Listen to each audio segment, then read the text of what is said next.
అందరికీ నమస్కారం అండి. ఓటమి తర్వాత కూడా జగన్మోహన్ రెడ్డికి పాపం జ్ఞానోదయం అవ్వాల. ఎవరైనా ఒక పార్టీని రన్ చేస్తున్నప్పుడు ఓడిపోయినప్పుడు ఆ ఓటమికి గల కారణాలేంటి సమీక్ష చేసుకుంటూ ఎందుకు ఓడిపోయాము, కార్యకర్తల దగ్గర నుంచి అసలు ఏంటి అనే ఒక ఎక్స్ప్లెనేషను, లేకపోతే సెకండ్ గ్రేడ్ లీడర్షిప్ దగ్గర నుంచి ఏంటి అనే ఒక ఎక్స్ప్లెనేషను, లేకపోతే స్టేట్ కమిటీస్ నుంచి అసలు ఏంటి, ఎందుకు ఓడిపోవడం జరిగింది మనం అని చెప్పేసి ఒక సమీక్షా సమావేశాలు పెట్టుకుని మళ్ళీ రాజకీయాల్లో గెలిపోవటంలో అనేది సహజం. మళ్ళీ మనం ఎలా ముందుకెళ్ళాలి అనేది ఏ నాయకుడైనా ఆలోచిస్తాడు. జగన్మోహన్ రెడ్డి కానీ ఏం చేస్తున్నాడంటే ఈరోజు ఒక ట్వీట్ వేశాడండి పాపం జగన్మోహన్ రెడ్డి. ఆ ట్వీట్ చదువుతాను, దాని తర్వాత తెలుగులో దాని సారాంశం ఏంటో చెప్తాను.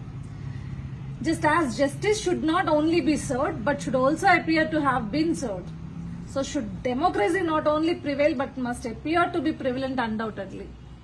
In electoral practices across the world, in almost every advanced democracy, paper ballots are used, not EVMs. అంటే ఇప్పుడు నేను ఓడిపోవడానికి కారణం నేను చేసిన తప్పులు కాదు, నా పరిపాలనలో తప్పులు కాదు, ఈవీఎంస్ అని చెప్పేసి పాపం ఈవీఎంల మీద నెట్టేసి ఆ పేటీఎం గొర్రెలను మళ్లీ వెధవలను చేస్తున్నాడు అనమాట. ఈ పేటీఎం గొర్రెల్లోంచి ఎవరైనా ఈ ట్వీట్ వేసిన తర్వాత కింద కమెంట్స్ లోకి వెళ్ళి చూడడం జరిగిందండి. ఎవడైనా క్వశ్చన్ అడుగుతాడా, తెలివిగలాడు ఎవడైనా ఉంటాడా అని చెప్పేసి. జనరల్ గా నీకు ఈవీఎంలో ట్యాంపర్ జరిగిందనో హ్యాక్ జరిగిందని ఏమైనా డౌట్ ఉంటే ఆ ఈవీఎంలకి ఒక 40,000 ప్లస్ జిఎస్టీ కట్టి ఆ ఈవీఎంలని చెక్ చేయవలసిందిగా అక్కడ ఉన్న అధికారులను కోరితే ఎలక్షన్ అయినా 7 రోజుల్లోనే ఈ అవకాశం ఉంది. దాన్ని పూర్తిగా ఏ పార్టీలైనా సద్వినియోగపరచుకోవచ్చు. కానీ జగన్మోహన్ రెడ్డి అది చేయలేదు. అంటే జగన్మోహన్ రెడ్డికి క్లియర్ గా తెలుసు తన ఓటమికి గల కారణం తను చేసిన తప్పులే. తన పరిపాలనలో అన్ని తప్పులు చేశాడు కాబట్టి ఈ రోజు ప్రజలంతా ఒక 11 సీట్లు ఇచ్చి కూర్చోబెట్టారనే విషయం జగన్మోహన్ రెడ్డికి బాగా తెలుసు. కానీ ఈ రోజు మళ్ళీ వాళ్ళ కార్యకర్తలను ఎర్రిగొర్రెలను చేయడం కోసము ఇలాంటి ట్వీట్లు వేస్తున్నాడండి. ఇంకొకటి, జగన్మోహన్ రెడ్డి రాజకీయ పాఠాలు నేర్చుకోవాలంటే చంద్రబాబు నాయుడు గారి దగ్గరికి వెళ్ళు.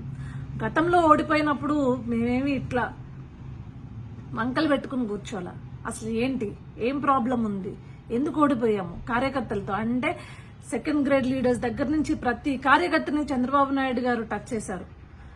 ఎందుకు ఓడిపోయాం, దేనివల్ల ఓడిపోయాం, పార్టీ కన్స్ట్రక్షన్ ఎట్లా చేయాలి, పార్టీని తిరిగి మళ్ళీ ఎలా ఏ రకంగా ముందుకు తీసుకురావాలి. 23 వచ్చాయని చెప్పేసి ఎక్కడ ఆగిపోలేదు.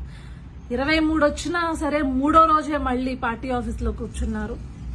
ఎలా క్యాడర్ ని పార్టీని అనుసంధానం చేయాలని ఆలోచించారు. దాని తగ్గ ప్రతి ప్రోగ్రామ్ ని ప్లాన్ చేసి డిజైన్ చేసి మళ్ళీ కార్యకర్తలందరినీ ఒకే తాటిపైకి తీసుకొచ్చి ఈరోజు గెలుపు బాట పట్టించారు. గతంలో నువ్వే కదయ్యా చెప్పావు 80% ఓటు పడింది. 80%లో ఓటు వేసినప్పుడు ఆ ఓటు వేసినాడు ఈవీఎంలో ఏ బటన్ మీద నొక్కాలనుకుంటున్నాడో ఆ బటన్ మీద నొక్కి పక్కనున్న వీవీప్యాట్ స్లిప్ల దగ్గరికి వెళ్లి ఆ బటన్ కి సంబంధించిన గుర్తు వచ్చిందా లేదా అని చూసుకున్నాడు కాబట్టి ఈ రోజు ఎవరు ఓటర్లు అనేవాళ్ళు కంప్లైంట్ ఇవ్వలేదు అని చెప్పిన ఘనుడువు నువ్వే. మరి ఈ రోజు ఓటమి నీ దాకా వచ్చేసరికి నీలో తప్పులున్నాయని ఒప్పుకోకుండా వేటి మీదో నెట్టేయడం అనేది ఉంది చూడు, అది నీ అహంకారానికి ప్రతీక అంతే.